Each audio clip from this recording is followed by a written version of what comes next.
नमस्कार। मैं डॉक्टर अशोक त्रिपाठी आपका स्वागत करता हूं आपके अपने channel history culture and research methodology में। मित्रों, आज हम बात करेंगे चोल प्रशासन के ऊपर। चोल प्रशासन की क्या विशेषताएं थी और साथ ही साथ चोलों की प्रसिद्धि जो है वो स्थानीय स्वशासन के लिए थी, लोकल सेल्फ गवर्नमेंट के लिए। तो आइए हम लोग जो है इस पे अपनी चर्चा प्रारंभ करते हैं। चैनल को आप सब्सक्राइब कर लीजिए और अपने दोस्तों के साथ शेयर भी कीजिएगा बाद में। तो आइए चर्चा प्रारंभ करते हैं। मित्रों, चोलों का इतिहास बहुत पुराना है।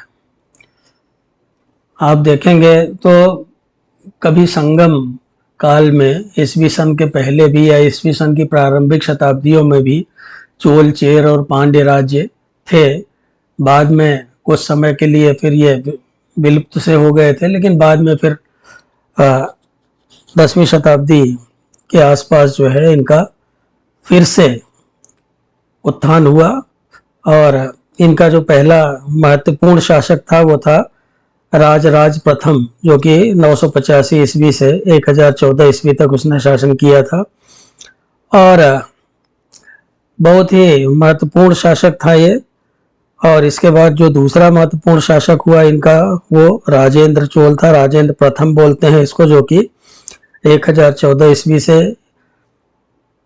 1044 ईस्वी तक इसने शासन किया। तो इन दोनों शासकों ने एक बार फिर से चोल राज्य की जो गरिमा थी, चोल राज्य की जो प्रतिष्ठा थी, उसको ऊंचाइयों पर पहुंचा दिया। पहले मैंने एक वीडियो चोल वंश के ऊपर डाला हुआ है, आप उनकी पॉलिटिकल हिस्ट्री जानने के लिए उस वीडियो को देख सकते हैं। तो उसके बाद बहुत सारे राजाधिराज, फिर राजेंद्र देव द्वितीय, वीर राजेंद्र, अधिराजेंद्र, कुलोत्तुंग प्रथम इत्यादि जो है ये सब शासक हुए और इन्होंने अपने अपने समय में चोल साम्राज्य की गरिमा को आगे बढ़ाया। लेकिन आज हमारा जो विषय है वो पॉलिटिकल हिस्ट्री नहीं है, आज हमारा विषय है इनका प्रशासन। तो इसलिए आइए हम प्रशासन के ऊपर बातचीत करते हैं। मित्रों, चोलों ने बहुत सारे अभिलेख लिखवाए थे और उन अभिलेखों के आधार पर हमें उनके शासन प्रबंध के बारे में जानकारी मिलती है और उससे ये पता चलता है कि उनका शासन प्रबंध जो था वो अत्यधिक संगठित था और साथ ही साथ बहुत एफिशिएंट था, यानी कि वो बहुत ही जिसे आप ये कह सकते हैं कि बहुत ही दक्ष एक प्रकार की शासन प्रणाली थी। तो दक्षिण भारत के इतिहास में चोलों का काल रचनात्मक दृष्टिकोण से बहुत ही उर्वर रहा है। 10वीं से 13वीं शताब्दी तक चोल साम्राज्य में तमिल सभ्यता अपने गरिमा के उच्च स्तर, बल्कि आप कह लीजिए कि उच्चतम स्तर पर थी। इतिहास में पहली बार समूचा दक्षिण भारत एक शासन के अधीन हुआ था। जैसे मैंने बताया कि राजाधिराज और राजेंद्र चोल वगैरह जो है बहुत बड़े विजेता थे। इन्होंने देश में ही नहीं बल्कि देश के बाहर भी विजय की थी। तो इन नई परिस्थितियों में लोक प्रशासन की समस्याओं के निराकरण का गंभीर प्रयास किया गया। स्थानीय प्रशासन, कला, धर्म और साहित्य आदि के क्षेत्र में तमिल देश जिस ऊंचाई पर पहुंचा, दोबारा उस स्तर पर कभी नहीं पहुंच सका। तो इन सभी क्षेत्रों में एवं विदेशी व्यापार और नव परिवहन के क्षेत्र में इससे पहले पल्लवों के कारण जिन आंदोलनों का श्री गणेश हुआ था, वह इस काल में अपनी पराकाष्ठा पर पहुंच गए। साथियों, ये आप देख रहे हैं उत्तर मेरूर का अभिलेख है। इससे हमें बहुत जानकारी प्राप्त होती है चोलों के प्रशासन के बारे में, जो कि कुलोत्तुंग प्रथम द्वारा लिखवाया गया था। तो तमिल राज्यों के इतिहास में एक व्यवस्थित शासन व्यवस्था के संगठन का श्रेय चोल सम्राटों को है। चोल साम्राज्य दक्षिण के अन्य राज्यों से अधिक विस्तृत था एवं चोल सम्राटों की प्रतिष्ठा बहुत बढ़ी चढ़ी थी। उनके द्वारा धारण की गई उच्च उपाधियां स्वयं उनके गौरव का गुणगान करती हैं। तो सबसे पहले जैसे कि मैंने बताया आपको कि चोल प्रशासन में राजा जो था वो उसका स्थान सर्वोच्च था। राजा ही जो है वो एक तरह से कह लीजिए उसी के पास सारी शक्तियां होती थी, जो आप कह सकते हैं कि प्रशासनिक शक्तियां, विधायी शक्तियां और न्यायिक शक्तियां सब उसी में सन्निहित थी। चोल प्रशासन में सम्राट ही राज्य का सबसे बड़ा अधिकारी था और उसकी संप्रभुता किसी भी विवाद से परे थी। वो एक निरंकुश शासक था, लेकिन चोल सम्राट अपने आप को प्रबुद्ध निरंकुश शासक मानते थे। यानी कि प्रबुद्ध निरंकुश शासक कौन होता है? ऐसा शासक जो किसी का अंकुश तो नहीं मानता, लेकिन जन कल्याण के लिए कार्य करता है, जन कल्याण के कामों में लिप्त रहता है। तो चोल सम्राट जो थे वो प्रबुद्ध निरंकुश शासक थे, जो सदैव अपनी प्रजा की भलाई के लिए प्रयत्नशील रहे। राजा की आज्ञा सभी मामलों में अंतिम आज्ञा होती थी। राजा ही सभी प्रकार के कानून का स्रोत था। उसकी आज्ञाओं को उसके मंत्री लिख लेते थे और विभिन्न विभागों के अफसरों तथा प्रांतों के वायसरायों तक पहुंचाया करते थे, जिससे उनके अनुसार कार्य किया जा सके।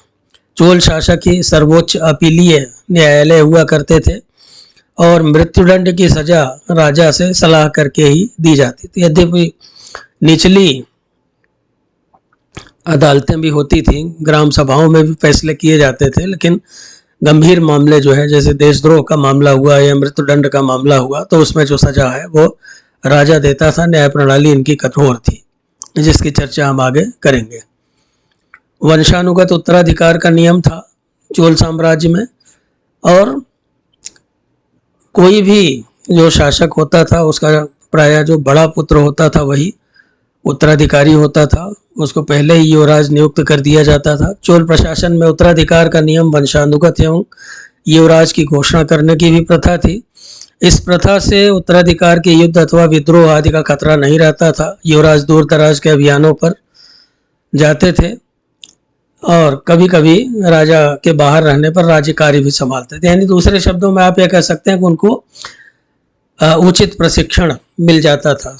शासक बनने से पहले जो है वो उनको सैनिक प्रशिक्षण भी मिल जाता था, साथ ही साथ उनको राजकाज चलाने का प्रशिक्षण भी मिल जाता था युवराज के रूप में। तो इस बात के भी प्रमाण मिलते हैं कि कभी कभी युवराज राजा के साथ सह शासक का कार्य भी करता था, कभी कभी वह स्वतंत्र प्रतिशासक के रूप में भी कार्य करता था। मित्रों, चोल राजाओं का दरबार और राजमहल बहुत ही ठाट बाट वाला, बड़ा तड़क भड़क वाला था, बड़ा ही भड़कीला था। जो उस काल में जो बहुत सारे विदेशी यात्री वगैरह आए थे, उन्होंने भी उसका वर्णन किया है और उन्होंने उसकी बहुत प्रशंसा की है। चोल राजा एवं रानी को अपनी प्रजा से बहुत उच्च कोटि का सम्मान प्राप्त होता था और उनकी मूर्तियां अनेकों मंदिरों में स्थापित की गईं और सार्वजनिक रूप से उनकी विजय कामना के लिए उन मूर्तियों की पूजा की जाती थी। तो लोग अपने राजा के नाम पर मंदिरों को दान एवं भेंट करते। जैसे आप उदाहरण के लिए ले लीजिए कि राजराज का जो बृहदीश्वर मंदिर है, तो उसमें उसकी मूर्ति है। तो लोग अपने राजा को भगवान की तरह मानते थे और उनकी पूजा करते थे और ये अपेक्षा करते थे कि राजा जो है उनके कल्याण के लिए कार्य करेगा और उनका ध्यान रखेगा। तो चोलों द्वारा संगठित मजबूत एवं प्रतिष्ठित शासन पद्धति ने उनके विस्तृत सैनिक अभियान या अभियानों को आधार प्रदान किया। उनके अधिकांश युद्ध विदेशी भूमि पर हुए। उनके राज्य विदेशी आक्रमणों से मुक्त ही रहा उनका राज्य। क्यों? क्योंकि देखिए, जिस राजा की राजधानी जो है युद्ध से बची रहती है, यानी बाहर युद्ध कर रहा होता है वो हमेशा, तो इससे पता चलता है कि उसके राज्य पे आक्रमण करने की हिम्मत और किसी की नहीं होती थी। तो इस प्रकार चोल प्रजा सदैव शांति का उपभोग करती रही। सर्वोच्च न्यायालय के साथ ही उडनकुट्टम नामक विभिन्न विभागों के प्रतिनिधियों का दल मामलों के निपटारे में चोल राजा को सलाह दिया करता था। मंत्री परिषद भी एक होती थी। चोलों के प्रशासन में राजा द्वारा नियुक्त एक मंत्री परिषद होती थी, जो कि सीधे उसी के प्रति उत्तरदायी थी। मतलब जो भी all the ministers were responsible to the king. मंत्रियों ने राजा के सचिवों का कार्य किया एवं आवश्यकता पड़ने पर राजा को महत्वपूर्ण मामलों में आवश्यक सलाह भी दिया करते थे, किंतु यह राजा पर ही निर्भर था कि वह उनकी सलाह माने अथवा न माने। मंत्री केवल राजा की आज्ञाओं को विभिन्न विभागों के अधिकारियों एवं प्रांतपतियों तक पहुंचाने का काम करते थे। तो अगर हम देखें तो इसी तरह की शासन प्रणाली मौर्यों की भी थी। मौर्यों के मंत्री जरूर होते थे, लेकिन मौर्य शासक भी निरंकुश शासक थे और मंत्री जो है वो उनके केवल सलाहकार होते थे। उनके ऊपर दबाव नहीं बना सकते थे और उनकी आज्ञाओं का पालन करते थे वो। तो वैसा ही कुछ यहाँ भी दिखाई देता है।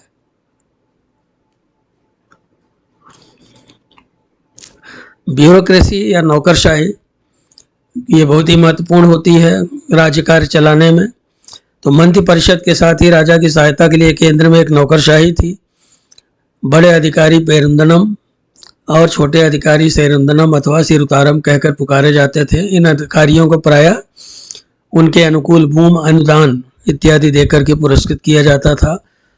जैसे कोई अधिकारी अगर युद्ध में बहुत वीरता दिखाता था तो उसे बड़ी बड़ी उपाधियां दी जाती थी। युद्ध में जो लूट का माल मिलता था उसमें से भी उनको हिस्सा दिया जाता था। जहाँ तक प्रांतीय प्रशासन का प्रश्न है, चोल साम्राज्य की विशालता के कारण उसे 6 प्रांतों में बांटा गया था। इन प्रांतों को मंडल कहा जाता था। जैसे आप अक्सर सुनते होंगे चोल मंडलम। चोल मंडलम शब्द बहुतायत में मिलता है हमें। प्रत्येक मंडल का प्रमुख राजा द्वारा नियुक्त वायसराय होता था। वायसराय सीधे राजा के प्रति उत्तरदायी था। कभी कभी राज परिवार के सदस्य जो थे वो मंडलम या मंडलों के वायसराय नियुक्त किए जाते थे। कभी कभी बेदखल सरदारों को भी मंडलेश्वर बनाया जाता था। वायसराय केंद्र से आए राजा के आदेश को इम्प्लीमेंट करते थे, राज्यों में या कार्य रूप में परिणित करते थे तथा राजा को अपनी गतिविधियों की रिपोर्ट देते रहते। तो राज्य में क्या हो रहा है, राज्य में सही चल रहा है नहीं चल रहा है, वहाँ की कानून व्यवस्था कैसी है, किस तरह की है, वहाँ क्या कठिनाइयाँ हैं, कोई खतरा तो नहीं है शासन के ऊपर। इन सब बातों की रिपोर्ट राजा को मिलती रहती थी। इनके अलावा भी राजा गुप्त रूप से भी दूसरे अधिकारियों के द्वारा भी उसको राज्यों के समाचार मिलते रहते थे मंडलों के। तो प्रशासन के संबंध में पूर्ण विवरण उन्हें तैयार करना पड़ता था जो मंडल के अधिकारी होते थे। और मंडलाधिपति कह लीजिए तो वायसराय कह सकते हैं। तो वायसराय की सहायता के लिए बड़ी संख्या में अधिकारी नियुक्त होते थे। मंडल भी छोटी इकाइयों में बटे थे। प्रत्येक मंडल अनेक वलनाडुओं में विभाजित था जो कि आजकल के जिलों जैसे ही थे। वलनाडु को नाडुओं में और तालुकों में विभाजित किया गया था, जिसे आप तहसील जैसे आजकल की होती है तो छोटे शहर होते हैं। तो उस तरह से विभाजन था। अगली प्रशासकीय इकाई कुर्रम थी जो कि कई गांवों को मिला करके बनती थी। बड़े बड़े शहरों एवं गांवों में उनकी अपनी प्रशासनिक इकाई थी जिन्हें तेनियूर कुर्रम कहते थे। आइए भू राजस्व प्रशासन की बात करें जो कि राज्य की आय का प्रमुख स्रोत होता था। राज्य की आय की रीढ़ होती थी। चोलों ने भूमि का सर्वेक्षण कराया था। वैयक्तिक एवं संस्थागत दोनों प्रकार का भू स्वामित्व प्रचलित था। भूमि का वर्गीकरण टैक्स देने योग्य एवं कर युक्त 2 भागों में किया गया था। भू राजस्व भूमि की उर्वरा शक्ति के अनुसार लिया जाता था। प्रत्येक गांव एवं शहर में रिहायशी भाग, मंदिर, नहरें, कब्रिस्तान या शमशान, कलाकारों के घर आदि थे जो कि कर मुक्त हुआ करते थे। चोल शासक भू राजस्व बड़ी कठोरता से वसूल करते थे जो कि प्राचीन काल के शासकों की भांति 1/6 हिस्सा होता था उपज का। और ये दोनों रूपों में दिया जा सकता था। या तो किसान नकद रूप में भी दे सकते थे, अनाज के रूप में भी दे सकते थे। नकद रूप के लिए जो उस समय का बाजार भाव होता था उसके हिसाब से मूल्य निर्धारित कर दिया जाता था। राज्य की आय के और भी बहुत सारे स्रोत थे। जैसे व्यापार से वसूल होने वाले टोल टैक्स थे। उन्होंने विशेष प्रकार के व्यवसायों पर भी कर लगाया। जैसे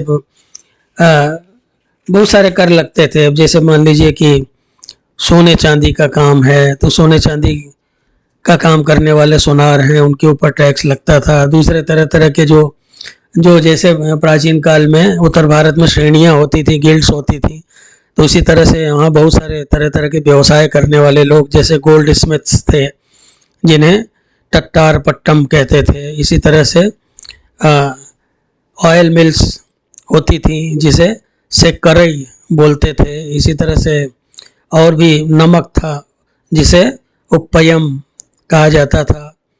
तो और भी तरह तरह से उनके आय के स्रोत हुआ करते थे। तो ये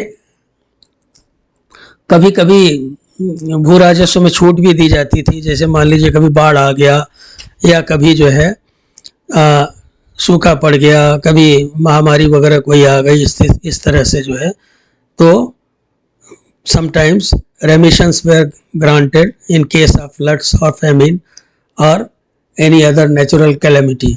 कोई और भी प्राकृतिक आपदा आ गई, तो बाढ़ आ गई, सूखा पड़ गया, तो अकाल पड़ गया, तो करों में छूट भी दी जाती थी। न्यायालय द्वारा लगाया गया अर्थदंड, सामंत द्वारा दी गई भेंट, युद्धों के दौरान की गई लूट, ये सब भी आय के स्रोत थे।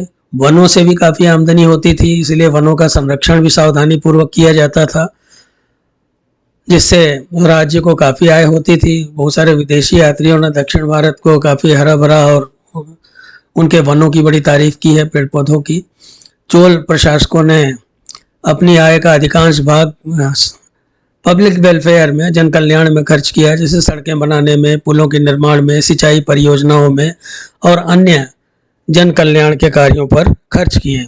तो पल्लवों की तरह चोल जो थे उन्होंने भी बड़े बड़े सिंचाई परियोजनाएं जो हैं वो उन्होंने प्रारंभ की थी, और जैसे कुएं वगैरह खुदवाने के अलावा, तालाब खुदवाने के अलावा जो है बड़े बड़े पत्थरों के डैम्स बनवाते थे। कावेरी नदी पे और दूसरी नदियों पे बनाए गए जो उनके डैम्स हैं, उनके चिन्ह आज भी दिखाई देते हैं, और बड़ा आश्चर्य होता है कि उन्होंने मतलब कितनी उच्च कोटि की टेक्नोलॉजी थी उनकी डैम वगैरह बनाने की जो है। तो ये अपने आप में बहुत बड़ी बात थी। तो ये जो था वास्तव में,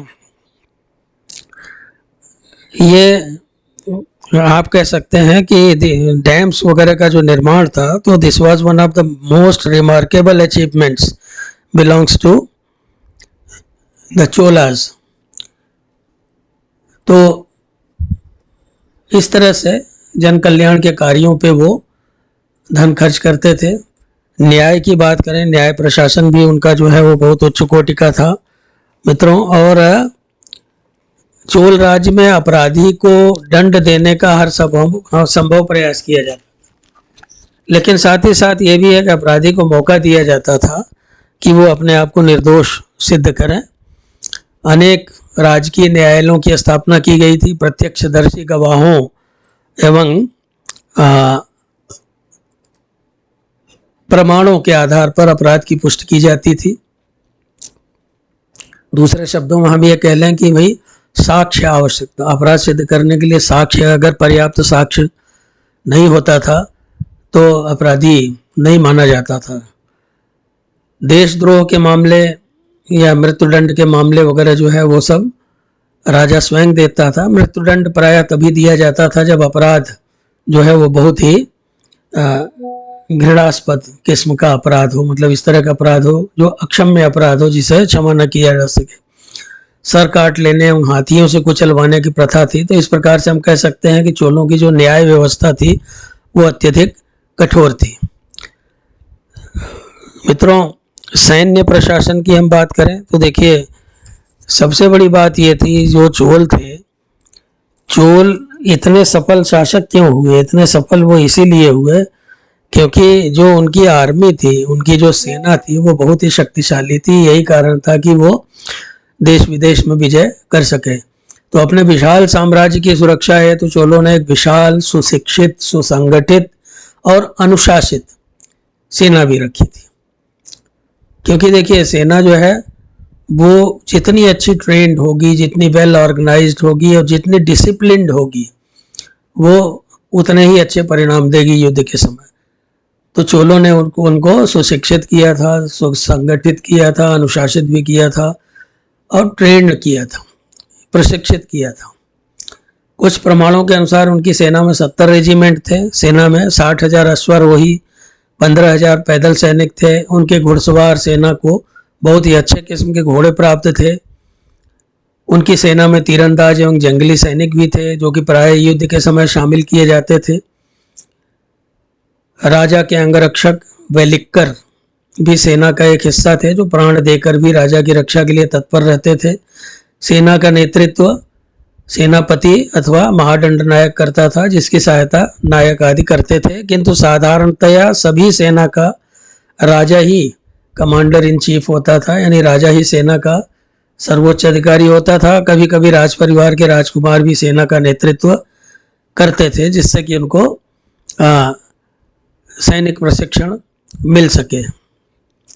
चोलों के पास एक सुदृढ़ नौसेना भी थी, जिसके कारण वह समुद्र पार के देशों में भी अपनी संप्रभुता कायम कर सके। मालाबार तट एवं कोरोमंडल तट अच्छी प्रकार से रक्षित थे एवं बंगाल की खाड़ी उनके सैनिक गतिविधियों का प्रमुख केंद्र थी। तो उनकी जो नेवी थी वो बहुत ही स्ट्रांग थी और यही कारण था कि उन्होंने शैलेंद्र किंगडम जो है वो क्या कहते हैं श्री विजय और जो सिंगल द्वीप श्रीलंका वगैरह तक जो है उनकी सैनिक गतिविधियां होती रहती थी और उन पर उन्होंने विजय प्राप्त की थी। अब जो चोल प्रशासन का सर्वाधिक जो प्रमुख विशेषता थी वो थी स्थानीय स्वशासन। क्यों चोल प्रशासन जो है वो इतना सुसंगठित था, उसका कारण यह था कि चोल जो है वो स्थानीय स्वशासन में बहुत ज़्यादा चोल शासक हस्तक्षेप नहीं करते थे, दूर से नज़र बनाए रखते थे और ज़रूरत होती थी तभी हस्तक्षेप करते थे। तो एक समर्थ एवं संगठित स्थानीय स्वशासन की स्थापना का श्रेय चोलों को ही जाता है, जो कि उनके शासन प्रणाली की सबसे अधिक आकर्षक तथा महत्वपूर्ण विशेषता थी।